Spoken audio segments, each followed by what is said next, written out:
ಸ್ನೇಹಿತರೆ, ತನ್ನನ್ನು ತಾನು ಪ್ರಪಂಚದಲ್ಲೇ ಅತ್ಯಂತ ಶಕ್ತಿಶಾಲಿ ಪ್ರಜಾಪ್ರಭುತ್ವ ದೇಶ ಅಂತ ಹೆಮ್ಮೆಯಿಂದ ಹೇಳಿಕೊಳ್ಳೋ ಅಮೆರಿಕ, ಇತರ ದೇಶಗಳಿಗೆ ಸ್ಥಿರತೆ ಬಗ್ಗೆ, ಪಾರದರ್ಶಕತೆ ಬಗ್ಗೆ ಉಪದೇಶ ಮಾಡೋ ದೇಶ. ಆದರೆ ಈಗ ಆ ಅಮೆರಿಕಾನೇ ತನ್ನ ಸ್ವಂತ ವ್ಯವಸ್ಥೆಯಲ್ಲಿ ಸಿಕ್ಕಿ ತನ್ನ ಸ್ವಂತ ಸಮಸ್ಯೆಗಳೊಂದಿಗೆ ಹೋರಾಡ್ತಿದೆ. ಅಕ್ಟೋಬರ್ 2025 ಇದು ಇತಿಹಾಸದ ಪುಟಗಳಲ್ಲಿ ಶಾಶ್ವತವಾಗಿ ದಾಖಲಾಗಿರೋ ದಿನ. ಯಾಕೆಂದರೆ ಈ ತಿಂಗಳಲ್ಲೇ ಶುರುವಾಯಿತು ಅಮೆರಿಕ ಇತಿಹಾಸದಲ್ಲಿ ಇಲ್ಲಿಯವರೆಗೆ ಅತಿ ಉದ್ದದ, ಅತಿ ದುಬಾರಿಯಾದ, ಅತಿ ಸಂಕೀರ್ಣವಾದ ಸರ್ಕಾರಿ ಮುಚ್ಚುವಿಕೆ. ಆದರೆ ಈ ಕತೆ ಕೇವಲ ಬಜೆಟ್ ಗಲಾಟೆ ಮಾತ್ರವಲ್ಲ. ಇದು ಆ ಶಕ್ತಿಯ ಬಗ್ಗೆಯ ಕತೆ, ಈಗ ತನ್ನ ಸ್ವಂತ ಹೊರೆಯ ಕೆಳಗೆ ಕುಸಿಯುತ್ತಿರೋ ಶಕ್ತಿ. ಯೋಚಿಸಿ, ಪ್ರಪಂಚ ಆರ್ಥಿಕತೆಗೆ ದಾರಿ ತೋರಿಸೋ ದೇಶ. ಇಂದು ಅದರ ಸರ್ಕಾರಿ ಕಚೇರಿಗಳು ಮುಚ್ಚಿ ಹೋಗಿವೆ. ಸಾವಿರಾರು ಉದ್ಯೋಗಿಗಳು ಸಂಬಳ ಇಲ್ಲದೆ ಮನೆಯಲ್ಲಿ ಕುಳಿತಿರಬೇಕಾಗಿದೆ. ಕಾಂಗ್ರೆಸ್ ಹಾಲ್ಗಳಲ್ಲಿ ಒಂದೇ ಕೂಗು ಕೇಳ್ತಿದೆ, ಯಾರು ಜವಾಬ್ದಾರಿ? ನಿಜಕ್ಕೂ ಈ ಮುಚ್ಚುವಿಕೆ ಅಮೆರಿಕಾದ ವಿಭಜಿತ ರಾಜಕೀಯಗಳು, ದುರ್ಬಲವಾಗುತ್ತಿರೋ ಸಂಸ್ಥೆಗಳು, ಚಲಿಸಲಾಗದ ನಾಯಕತ್ವದ ಚಿಹ್ನೆಯಾಗಿ ಮಾರ್ಪಟ್ಟಿದೆ. ಒಂದು ಕಾಲದಲ್ಲಿ ಇತರ ದೇಶಗಳ ನೀತಿಗಳನ್ನು ನಿರ್ಧರಿಸೋ ದೇಶ ಇಂದು ತನ್ನ ಮುಂದಿನ ಹೆಜ್ಜೆ ಏನೆಂದು ನಿರ್ಧರಿಸಲು ಆಗದೇ ಇದೆ. ಸ್ನೇಹಿತರೆ, ಇಲ್ಲೇ ಈ ವಿಶ್ಲೇಷಣೆಯ ಅತಿ ದೊಡ್ಡ ಪ್ರಶ್ನೆ. ಅಮೆರಿಕ ಈಗ ಆ ತಿರುವಿನ ಬಳಿ ಬಂದು ನಿಂತಿದೆಯಾ? ಅಲ್ಲಿ ಅದರ ಸೂಪರ್ ಪವರ್ ಹೆಸರು ಬದಲಾಗುತ್ತಿದೆಯಾ? ಸ್ನೇಹಿತರೆ, ಪೂರ್ತಿ ವಿವರಗಳು ಮುಂದೆ ಬರುತ್ತವೆ. ಆದರೆ ನಾವು ಭಾರತದ ಗೌರವದ ಬಗ್ಗೆ, ಆನ್ ಬಾನ್ ಶಾನ್ ಬಗ್ಗೆ ಮಾತಾಡಿದಾಗ, ತಿರಂಗಾ ಧ್ವಜದ ಗರಿಮೆ ಬಗ್ಗೆ ಹೇಳಿದಾಗ ಕೆಲವರು ಬಾಯಿ ಮುಚ್ಚಿಕೊಳ್ಳುತ್ತಾರೆ. ಲೈಕ್ ಮಾಡೋದಿಲ್ಲ, ಸಬ್ಸ್ಕ್ರೈಬ್ ಮಾಡೋದಿಲ್ಲ, ಬಹುಶಃ ಭಾರತ್ ಮಾತಾ ಕಿ ಜಯ ಅಂತ ಬರೆಯಲು ಹಿಂಜರಿಯುತ್ತಾರೆ. ಹಾಗಾಗಿ ಸ್ನೇಹಿತರೆ, ನಿಮ್ಗೆ ನಿಜವಾಗ್ಲೂ ಹೆಮ್ಮೆ ಇದ್ದರೆ, ನೀವು ಭಾರತೀಯರೆಂದು, ನಿಮ್ಮಲ್ಲಿ ಆ ದೇಶಭಕ್ತಿಯ ಉತ್ಸಾಹ ಇದ್ದರೆ ಈಗಲೇ ಈ ವಿಡಿಯೋಗೆ ಲೈಕ್ ಮಾಡಿ, ಚಾನಲ್ ಸಬ್ಸ್ಕ್ರೈಬ್ ಮಾಡಿ, ಕಾಮೆಂಟ್ ಬಾಕ್ಸ್ನಲ್ಲಿ ಭಾರತ್ ಮಾತಾ ಕಿ ಜಯ ಅಂತ ಬರೆಯಿರಿ. ಸ್ನೇಹಿತರೆ, ಈ ರೋಜಿನ ವಿಶ್ಲೇಷಣೆ ಪ್ರಪಂಚದಲ್ಲೇ ಅತ್ಯಂತ ಶಕ್ತಿಶಾಲಿ ಆರ್ಥಿಕತೆ ಅಮೆರಿಕಾದ ಆ ಸಂಕಷ್ಟದ ಮೇಲೆ ಆಧಾರಿತ. ಅದು ಒಟ್ಟಾರೆ ಪ್ರಪಂಚ ವ್ಯವಸ್ಥೆಯನ್ನೇ ಕದಲಿಸಿಬಿಟ್ಟಿದೆ. ನಾವು ಮಾತಾಡುತ್ತಿರೋದು ಅಕ್ಟೋಬರ್ 2025ರಲ್ಲಿ ಶುರುವಾದ ಅಮೆರಿಕ ಸರ್ಕಾರಿ ಮುಚ್ಚುವಿಕೆ ಬಗ್ಗೆ. ಇದು ಇಲ್ಲಿಯವರೆಗೆ ಅತಿ ಉದ್ದದ, ಅತಿ ದುಬಾರಿಯಾದ, ಅತಿ ಸಂಕೀರ್ಣವಾದದ್ದು. ಆದರೆ ಇದು ಕೇವಲ ಬಜೆಟ್ ಗಲಾಟೆ ಮಾತ್ರವಲ್ಲ. ಇದು ಅಮೆರಿಕಾದ ದುರ್ಬಲವಾಗುತ್ತಿರೋ ಸಂಸ್ಥೆಗಳು, ವಿಭಜಿತ ರಾಜಕೀಯಗಳು, ಚಲಿಸಲಾಗದ ನಾಯಕತ್ವದ ಚಿಹ್ನೆ. ಒಂದು ಕಾಲದ ಸೂಪರ್ ಪವರ್ ಈಗ ತನ್ನ ಸ್ವಂತ ವ್ಯವಸ್ಥೆಯ ಹೊರೆಯ ಕೆಳಗೆ ಕುಸಿಯುತ್ತಿದೆ ಎಂಬುದನ್ನು ತೋರಿಸುತ್ತಿದೆ. ಈ ಸಂಕಷ್ಟ ಶುರುವಾಯಿತು ಸೆಪ್ಟೆಂಬರ್ 30, 2025 ರಾತ್ರಿ 11:59 ಅಮೆರಿಕ ಕಾಂಗ್ರೆಸ್ ಸೆನೆಟ್ ಹಣದ ಬಿಲ್ ಮೇಲೆ ಒಪ್ಪಂದ ಮಾಡಿಕೊಳ್ಳಲಿಲ್ಲ. ಮುಂದಿನ ನಿಮಿಷದಿಂದ, ಅಂದರೆ ಅಕ್ಟೋಬರ್ 1ರಿಂದ ಅಮೆರಿಕ ಕೇಂದ್ರ ಸರ್ಕಾರದ ದೊಡ್ಡ ಭಾಗ ಸಂಪೂರ್ಣವಾಗಿ ನಿಂತು ಹೋಯಿತು. ಸರ್ಕಾರಿ ಕಚೇರಿಗಳ ಬಾಗಿಲುಗಳು ಮುಚ್ಚಿ ಹೋಗಿವೆ. ಕೇಂದ್ರ ವೆಬ್ಸೈಟ್ಗಳು ಕೆಲಸ ಮಾಡೋದು ನಿಂತಿವೆ. ಸಾವಿರಾರು ಪ್ರಾಜೆಕ್ಟ್ಗಳು ನಿಂತು ಹೋಗಿವೆ. ಇದು ಅಮೆರಿಕ ಇತಿಹಾಸದಲ್ಲಿ 28ನೇ ಸರ್ಕಾರಿ ಮುಚ್ಚುವಿಕೆ. ಆದರೆ ಮೊದಲ ಬಾರಿಗೆ ಇದು 30 ದಿನಗಳಿಗಿಂತ ಹೆಚ್ಚು ಕಾಲ ಸಾಗುತ್ತಿದೆ. ಇದರ ಅಂತ್ಯ ಯಾವಾಗ ಯಾರಿಗೂ ಗೊತ್ತಿಲ್ಲ. ರಿಪಬ್ಲಿಕನ್ಗಳು, ಡೆಮಾಕ್ರಾಟ್ಗಳ ನಡುವೆ ಈಗ ನೀತಿಗಳ ವ್ಯತ್ಯಾಸಗಳು ಮಾತ್ರವಲ್ಲ, ಆಲೋಚನೆಗಳ ಯುದ್ಧವಾಗಿ ಮಾರ್ಪಟ್ಟಿದೆ. ಈ ಹೋರಾಟದಲ್ಲಿ ಅತಿ ದೊಡ್ಡ ಬಲಿಪಶು ಅಮೆರಿಕಾದ ಸಾಮಾನ್ಯ ಪ್ರಜೆ. ಈ ರೋಜು ಅಮೆರಿಕಾದಲ್ಲಿ 20,10,000ಕ್ಕಿಂತ ಹೆಚ್ಚು ಕೇಂದ್ರ ಉದ್ಯೋಗಿಗಳು ಸಂಬಳ ಇಲ್ಲದೆ ಕೆಲಸ ಮಾಡುತ್ತಿದ್ದಾರೆ ಅಥವಾ ಮನೆಯಲ್ಲಿ ಮೂಕರಾಗಿದ್ದಾರೆ. ಏರ್ಪೋರ್ಟ್ಗಳಲ್ಲಿ ಪರಿಸ್ಥಿತಿ ಅವ್ಯವಸ್ಥೆಯಾಗಿದೆ. TSA ಸಿಬ್ಬಂದಿ ಸಂಬಳ ಇಲ್ಲದೆ ಕೆಲಸ ಮಾಡಲು ನಿರಾಕರಿಸಿದ್ದಾರೆ. ವಿಮಾನಗಳು ಗಂಟೆಗಳ ಕಾಲ ತಡವಾಗುತ್ತಿವೆ. ಏರ್ ಟ್ರಾಫಿಕ್ ಕಂಟ್ರೋಲರ್ಗಳ ಸಂಘ ಎಚ್ಚರಿಕೆ ನೀಡಿದೆ. ಹೀಗೆ ಮುಂದುವರಿದರೆ ವಿಮಾನ ಸುರಕ್ಷತೆ ಅಪಾಯದಲ್ಲಾಗುತ್ತದೆ.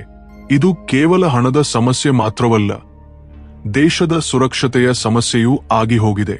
ಕಾಂಗ್ರೆಸ್ ಬಜೆಟ್ ಆಫೀಸ್ ವರದಿ ಹೇಳುತ್ತಿದೆ, ಈ ಮುಚ್ಚುವಿಕೆಯಿಂದ ಇಲ್ಲಿಯವರೆಗೆ ಅಮೆರಿಕ ಆರ್ಥಿಕತೆಗೆ $18 ಬಿಲಿಯನ್ ನಷ್ಟವಾಗಿದೆ. ಹೀಗೆ ಮುಂದುವರಿದರೆ ದೇಶದ ಆದಾಯದಲ್ಲಿ 2% ಇಳಿಕೆ ಖಚಿತ. ವಾಲ್ ಸ್ಟ್ರೀಟ್ನಲ್ಲಿ ಭಯದ ವಾತಾವರಣ. ಹೂಡಿಕೆದಾರರು ಅಮೆರಿಕ ಟ್ರೆಜರಿ ಬಾಂಡ್ಗಳಿಂದ ಹಣ ಎಳೆದು ಏಷ್ಯಾ ಮಾರುಕಟ್ಟೆಗಳಲ್ಲಿ ಹಾಕುತ್ತಿದ್ದಾರೆ. ಡಾಲರ್ ದುರ್ಬಲವಾಗುತ್ತಿದೆ. ಚಿನ್ನದ ಬೆಲೆ ದಾಖಲೆಯ ಎತ್ತರಕ್ಕೆ ಏರಿದೆ. ಅಂದರೆ ಪ್ರಪಂಚ ಆರ್ಥಿಕ ನಂಬಿಕೆ ಅಮೆರಿಕಾದಿಂದ ಜಾರುತ್ತಿದೆ. ಆದರೆ ಅತಿ ಬಾಧಕರ ಪರಿಸ್ಥಿತಿ ಆ ಸರ್ಕಾರಿ ಉದ್ಯೋಗಿಗಳದ್ದು. ಆ ವ್ಯವಸ್ಥೆಯ ಬೆನ್ನೆಲುಬು ಅವರು. ವರ್ಜೀನಿಯಾದಲ್ಲಿ ಒಬ್ಬ TSA ಏಜೆಂಟ್ ಜಾನ್ಸನ್ ಹೇಳಿದ, 25 ದಿನಗಳಿಂದ ಸಂಬಳ ಇಲ್ಲದೆ ಕೆಲಸ ಮಾಡುತ್ತಿದ್ದೇವೆ. ಈಗ ಕುಟುಂಬ ಪೋಷಣೆಗೆ ಪಿಂಚಣಿ ಹಣವನ್ನೇ ಒಡೆಯಬೇಕಾಗಿದೆ. ಬಹಳಷ್ಟು ಸರ್ಕಾರಿ ಉದ್ಯೋಗಿಗಳು ಓಬರ್ ಓಡಿಸುತ್ತಿದ್ದಾರೆ ಅಥವಾ ಆಹಾರ ಡೆಲಿವರಿ ಮಾಡುತ್ತಿದ್ದಾರೆ. ನವೆಂಬರ್ 1ರಿಂದ 42 ಮಿಲಿಯನ್ ಅಮೆರಿಕನ್ನರಿಗೆ ಬರುವ ಆಹಾರ ಸಹಾಯ ನಿಂತು ಹೋಗಿದೆ. USDಯ ಬಳಿ ಹಣವಿಲ್ಲ. ಇದು ಹಸಿವು, ನಿರುದ್ಯೋಗ, ಅಸ್ಥಿರತೆಯ ಹಂತ ಅಮೆರಿಕ ದಶಕಗಳ ನಂತರ ನೋಡುತ್ತಿದೆ. ಈ ಮಧ್ಯೆ 24 ಡೆಮಾಕ್ರಾಟಿಕ್ ರಾಜ್ಯಗಳು ಟ್ರಂಪ್ ಆಡಳಿತದ ಮೇಲೆ ಕೇಸು ಹಾಕಿವೆ. ಕೇಂದ್ರ ಯೂನಿಯನ್ಗಳು ರಸ್ತೆಗಿಳಿದಿವೆ. ಆದರೆ ಪರಿಸ್ಥಿತಿ ನಿಯಂತ್ರಣದಲ್ಲಿಲ್ಲ. FBI, CIA, ಹೋಮ್ಲ್ಯಾಂಡ್ ಸೆಕ್ಯೂರಿಟಿ ನಂತಹ ಸಂಸ್ಥೆಗಳ ಕೆಲಸಗಳು ಪ್ರಭಾವಿತವಾಗಿವೆ. ಪೆಂಟಗನ್ ಎಚ್ಚರಿಕೆ ನೀಡಿದೆ. ಸೈನಿಕ ಸಾಮಗ್ರಿ ಸರಬರಾಜು ಸರಪಳಿ ಒಡೆಯುತ್ತಿದೆ. ದೇಶದ ಸಾಲು ಈಗ $38 ಟ್ರಿಲಿಯನ್ ಮೀರಿದೆ. ಹೀಗೆ ಮುಂದುವರಿದರೆ 2030ರ ವೇಳೆಗೆ ಇದು ದೇಶದ ಆದಾಯದಲ್ಲಿ 143% ಏರುತ್ತದೆ. ಗ್ರೀಸ್ಗಿಂತ ಭಯಾನಕ. ಟ್ರಂಪ್ ಆಡಳಿತದ ತೆರಿಗೆ ಕಡಿತಗಳು, ಭಾರೀ ರಕ್ಷಣಾ ಖರ್ಚುಗಳು ಲೋಟವನ್ನು ಇಷ್ಟು ಹೆಚ್ಚಿಸಿವೆ. ಕೇವಲ ಬಡ್ಡಿ ಪಾವತಿಗಳೇ ವರ್ಷಕ್ಕೆ $1 ಟ್ರಿಲಿಯನ್ ಏರಿವೆ. ರೇಟಿಂಗ್ ಸಂಸ್ಥೆಗಳು ಎಚ್ಚರಿಕೆ ನೀಡಿವೆ. ಮುಚ್ಚುವಿಕೆ ಮುಂದುವರಿದರೆ ಅಮೆರಿಕದ AAA ರೇಟಿಂಗ್ ಇಳಿಯುತ್ತದೆ. ಹಾಗಾದರೆ ಡಾಲರ್ನ ಪ್ರಪಂಚಪಟ್ಟು ದುರ್ಬಲವಾಗುತ್ತದೆ. ಆದರೆ ಅಮೆರಿಕ ಈ ಅವ್ಯವಸ್ಥೆಯಲ್ಲಿ ಸಿಕ್ಕಿ ಹೋಗಿರುವಾಗ ಏಷ್ಯಾ ಕೈಕಟ್ಟಿ ಕುಳಿತಿಲ್ಲ. ಭಾರತದ ಆರ್ಥಿಕತೆ 6.6% ವೇಗದಲ್ಲಿ ಬೆಳೆಯುತ್ತಿದೆ. ಚೀನಾ 4.8% ಮೇಲೆ. ಅಮೆರಿಕ ಕೇವಲ 1.9%ದಲ್ಲಿ ಸಿಕ್ಕಿಹಾಕಿಕೊಂಡಿದೆ. ಭಾರತ ಇಸ್ರೋ ಮೂಲಕ 2025ರಲ್ಲಿ 131 ಮಿಷನ್ಗಳನ್ನು ಪೂರ್ಣಗೊಳಿಸಿದೆ. ಗಗನ್ಯಾನ್ ಸಿದ್ಧವಾಗಿದೆ. ಚಂದ್ರಯಾನ್ 4ಕ್ಕೆ ಅನುಮತಿ ಬಂದಿದೆ. ನಾಸಾ ತನ್ನ ಪ್ರಾಜೆಕ್ಟ್ಗಳನ್ನು ನಿಲ್ಲಿಸಿದೆ. ಭಾರತದ ರಕ್ಷಣಾ ಸಾಮಗ್ರಿ ರಫ್ತುಗಳು $0.76 ಬಿಲಿಯನ್ ಏರಿವೆ. ಜಪಾನ್ ಸೆಮಿಕಂಡಕ್ಟರ್ ಕ್ಷೇತ್ರದಲ್ಲಿ ಹೊಸ ಕ್ರಾಂತಿ ಸೃಷ್ಟಿಸುತ್ತಿದೆ. ಈಗ ಚಿತ್ರ ಸ್ಪಷ್ಟ. ಅಮೆರಿಕಾದಲ್ಲಿ ಸರ್ಕಾರಿ ಕಚೇರಿಗಳು ಮುಚ್ಚಿಹೋಗಿವೆ. ಭಾರತ, ಜಪಾನ್ ಭವಿಷ್ಯದ ದಾರಿ ನಿರ್ದೇಶಿಸುತ್ತಿವೆ. ಭಾರತದಲ್ಲಿ 80 ಕೋಟಿ ಜನರಿಗೆ ಉಚಿತ ರೇಷನ್ ಸಿಗುತ್ತಿದೆ. ವಿದೇಶಿ ಹೂಡಿಕೆಗಳು ದಾಖಲೆಯ ಮಟ್ಟದಲ್ಲಿವೆ. ಪ್ರತಿ ವಾರ ಹೊಸ ಸ್ಟಾರ್ಟ್ಅಪ್ಗಳು ಯೂನಿಕಾರ್ನ್ಗಳಾಗುತ್ತಿವೆ. ವಾಲ್ ಸ್ಟ್ರೀಟ್ನಲ್ಲಿ ಆತಂಕ. ಮುಂಬೈ ಸ್ಟಾಕ್ ಎಕ್ಸ್ಚೇಂಜ್ನಲ್ಲಿ ನಂಬಿಕೆ ಹೆಚ್ಚುತ್ತಿದೆ. ಇತಿಹಾಸ ಸಾಕ್ಷಿ. ಒಂದು ಮಹಾಶಕ್ತಿ ಒಳಗಿನಿಂದ ದುರ್ಬಲವಾದರೆ ಹೊಸ ಶಕ್ತಿ ಏಳುತ್ತದೆ. ಪ್ರಪಂಚಕ್ಕೆ ದಾರಿ ತೋರಿಸುತ್ತದೆ. ಈ ಹಂತ ಈಗ ಮತ್ತೆ ಬಂದಿದೆ. ವಾಷಿಂಗ್ಟನ್ ಡಿಸಿಯಲ್ಲಿ ವೈಟ್ ಹೌಸ್ ಹೊರಗೆ ಜನರು ಘೋಷಣೆ ಕೂಗುತ್ತಿದ್ದಾರೆ. ಉದ್ಯೋಗಿಗಳಿಗೆ ಸಂಬಳ ಕೊಡಿ, ಮುಚ್ಚುವಿಕೆ ಮುಗಿಸಿ. ಸರ್ವೆಗಳು ಹೇಳುತ್ತಿವೆ 60% ಅಮೆರಿಕನ್ನರು ತಮ್ಮ ಸರ್ಕಾರದ ಮೇಲೆ ನಂಬಿಕೆ ಕಳೆದುಕೊಂಡಿದ್ದಾರೆ. ವಿಶ್ವವಿದ್ಯಾಲಯಗಳಲ್ಲಿ ಸ್ಕಾಲರ್ಶಿಪ್ಗಳು ನಿಂತಿವೆ. ವಿದ್ಯಾರ್ಥಿಗಳು ಎದು ಬಿಟ್ಟಿದ್ದಾರೆ. ಭಾರತದಲ್ಲಿ IIT, NITಗಳಿಗೆ ದಾಖಲೆಯ ಹಣ ಬರುತ್ತಿದೆ. ಈ ವೈಪರೀತ್ಯ ಕೇವಲ ಸಂಖ್ಯೆಗಳದ್ದಲ್ಲ, ಇದು ಯುಗ ಬದಲಾವಣೆಯ ಸಂಕೇತ.